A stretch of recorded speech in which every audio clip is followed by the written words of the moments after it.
Assalamualaikum warahmatullahi wabarakatuh. Sebelumnya perkenalkan, nama saya Desti Ramadhani. Kali ini saya akan memaparkan artikel ilmiah yang telah saya buat. Tanpa lama-lama lagi langsung aja ke materinya. Oke, judul artikel ilmiah saya itu uji perbandingan antioksidan, fenol, dan vitamin C pada buah kedondong yang masih segar dengan manisan buah kedondong. Mengapa saya mengambil judul ini? Karena saya ingin membandingkan kandungan nutrisi dari kedondong yang masih segar dengan kedondong yang telah diolah, yaitu berupa manisan. Apakah nutrisinya itu tetap bertambah atau semakin berkurang? Selanjutnya, artikel ilmiah saya ini terdiri dari 5 bagian. Ada abstrak, pendahuluan, metodologi, hasil dan pembahasan, dan yang terakhir ada penutup. Oke, bagian yang pertama yaitu abstrak. Pada bagian ini saya memaparkan secara ringkas mengenai isi artikel ilmiah saya, meliputi metode penelitian, lalu tujuan penelitian, hasil penelitian secara singkat, dan ditutup dengan kesimpulan. Selain itu, pada abstrak ini saya juga menjelaskan bahwa penelitian ini menggunakan rancangan acak kelompok dengan 3 faktor. Faktor pertama ialah cara mengkonsumsi yang meliputi dimakan secara langsung ataupun diolah terlebih dahulu menjadi manisan. Faktor kedua ialah lama penyimpanan manisan buah kedondong, meliputi 2 hari, 5 hari, dan 7 hari. Dan faktor yang ketiga ialah proporsi bahan banding air yang meliputi 1:2, 1:4, dan 1:6. Untuk lebih jelasnya dapat dilihat di sini. Oke, selanjutnya masuk ke bagian pendahuluan. Di bagian pendahuluan ini terbagi menjadi 2, yaitu latar belakang dan rumusan masalah. Pada bagian latar belakang, saya menjelaskan mengenai definisi dari buah kedondong, ciri-ciri buah kedondong, kandungan nutrisi buah kedondong, dan tujuan dari penelitian. Buah kedondong atau Spondias dulcis merupakan buah yang berasal dari Asia Selatan dan Asia Tenggara. Buah ini termasuk ke dalam famili Anacardiaceae. Buah kedondong memiliki bentuk yang lonjong, berwarna hijau, daging buahnya berwarna putih, tebal, dan teksturnya kasar. Buah ini memiliki rasa yang masam, namun buah ini memiliki kandungan nutrisi yang sangat tinggi. Salah satunya yaitu vitamin C.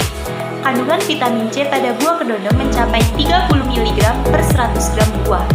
Jika dibandingkan dengan jeruk nipis yang hanya 27 mg per 100 gram buah, buah ini masih unggul dalam kandungan vitamin C. Selain mengandung vitamin C, buah kedondong juga mengandung antioksidan yang cukup tinggi. Antioksidan adalah senyawa untuk menangkal radikal bebas. Antioksidan sangat berperan dalam meningkatkan sistem kekebalan tubuh manusia. Melihat manfaat kedondong yang sangat banyak, buah kedondong banyak dikonsumsi oleh masyarakat, baik secara langsung maupun diolah terlebih dahulu menjadi manisan. Oleh karena itu, tujuan penelitian saya kali ini adalah untuk membandingkan kandungan nutrisi berupa fenol, antioksidan, dan vitamin C pada buah kedondong segar dengan manisan buah kedondong. Selain itu, saya juga ingin membandingkan bagaimana kandungan nutrisi pada manisan buah kedondong yang telah disimpan dalam beberapa hari. Untuk lebih lanjutnya dapat dilihat di sini. Selanjutnya ialah bagian rumusan masalah. Pada bagian rumusan masalah, saya mengangkat 3 rumusan masalah. Yang pertama, bagaimana kandungan fenol, antioksidan, dan vitamin C pada kedondong yang masih segar. Yang kedua, bagaimana kandungan fenol, antioksidan, dan kandungan vitamin C pada buah kedondong yang telah diolah menjadi manisan. Dan yang ketiga, apakah ada perbedaan antara kandungan nutrisi buah kedondong yang masih segar dengan nutrisi buah kedondong yang telah diolah menjadi manisan. Selanjutnya ialah bagian metodologi. Pada bagian ini terbagi menjadi 2, yaitu alat dan bahan dan cara kerja. Pada bagian alat dan bahan, alat-alat yang digunakan antara lain labu ukur 10 ml, 25 ml, 50 ml, dan 100 ml. Lalu ada tabung reaksi 10 ml, 25 ml, 50 ml, dan 100 ml. Lalu ada beker gelas 500 ml, kaca arloji, timbangan analitik, alat sentrifugasi, spektrofometri, vortex, dan blender. Sedangkan bahan-bahan yang digunakan antara lain buah kedondong segar dan beberapa bahan kimia. Bahan kimia tersebut seperti asam askorbat, metilen biru, natrium hidrofosfat, asam sitrat, dan aquades. Selanjutnya ialah metode penelitian. Metode penelitian ini terdapat 6 cara. Yang pertama yaitu pembuatan manisan kedondong. Lalu ada pembuatan preaksi. Jadi preaksinya di sini tuh ada 4 preaksi. Yang pertama ada buffer sitrat pH 4,2, lalu larutan metilen biru 50 ppm, larutan metilen biru 25 ppm, dan larutan standar I2 0,1 molar. Selanjutnya ialah langkah ekstrak vitamin C, lalu analisis kualitatif, analisis kadar vitamin C, dan yang akhir ialah pengujian kandungan fenol dan antioksidan. Untuk lebih lanjutnya dapat dilihat di sini. Selanjutnya ialah hasil dan pembahasan.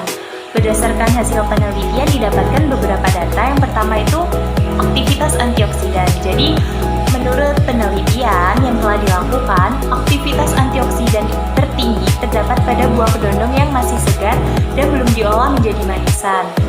Jadi, persentase aktivitas antioksidan pada sari buah kedondong segar dengan perbandingan buah banding air pada perbandingan 1:2, 1:4, dan 1:6 ialah 91,5%, 87,5%, dan 72,5%. Sedangkan pada manisan kedondong, aktivitas antioksidannya itu akan semakin menurun seiring dengan lama waktu penyimpanan manisan tersebut. Jadi semakin lama menyimpan manisan kedondong, maka aktivitas antioksidannya akan semakin menurun. Sedangkan menurut literatur yang saya baca, kandungan antioksidan pada kedondong segar lebih banyak daripada manisan kedondong. Hal ini sesuai dengan penelitian yang telah dilakukan. Hal ini juga disebabkan karena pada kedondong yang segar masih belum tercampur zat-zat dari luar yang dapat mempengaruhi aktivitas dari antioksidan. Proses pembuatan manisan merupakan peristiwa dehidrasi osmosis dengan menghilangkan sebagian air dalam bahan yang direndam di larutan osmotik. Larutan osmotik di sini berupa larutan bulat. Hal ini menunjukkan bahwa dalam proses pembuatan manisan akan menambahkan beberapa zat seperti larutan gula yang dapat mempengaruhi aktivitas dari antioksidan itu sendiri. Pada manisan kedondong yang disimpan dalam beberapa hari, terdapat perbedaan aktivitas antioksidan. Seperti yang saya katakan tadi, semakin lama penyimpanan, maka aktivitas antioksidannya akan semakin menurun karena pada waktu yang lebih lama, maka air akan semakin mendominasi dibandingkan dengan buah kedondong itu sendiri. Pada manisan dengan perbandingan bahan banding air 1:6, aktivitas antioksidannya lebih rendah daripada yang lain. Hal ini disebabkan karena proporsi air saat pengekstrakan lebih banyak daripada proporsi dari buah kedondong yang merupakan penyumbang antioksidan terbesar. Berikut ini merupakan grafik dari aktivitas antioksidan pada buah kedondong segar dan manisan buah kedondong. Oke, data selanjutnya yang didapat berdasarkan hasil penelitian yaitu kandungan fenol pada buah kedondong yang segar dan manisan buah kedondong. Jadi kandungan fenol pada buah kedondong segar jumlahnya itu lebih sedikit daripada kandungan fenol pada manisan buah kedondong. Fenol pada sari buah kedondong segar dengan perbandingan buah banding air 1:2, 1:4, dan 1:6 berturut-turut ialah 24,87 mg per liter, 22,41 mg per liter, dan 20,5 mg per liter.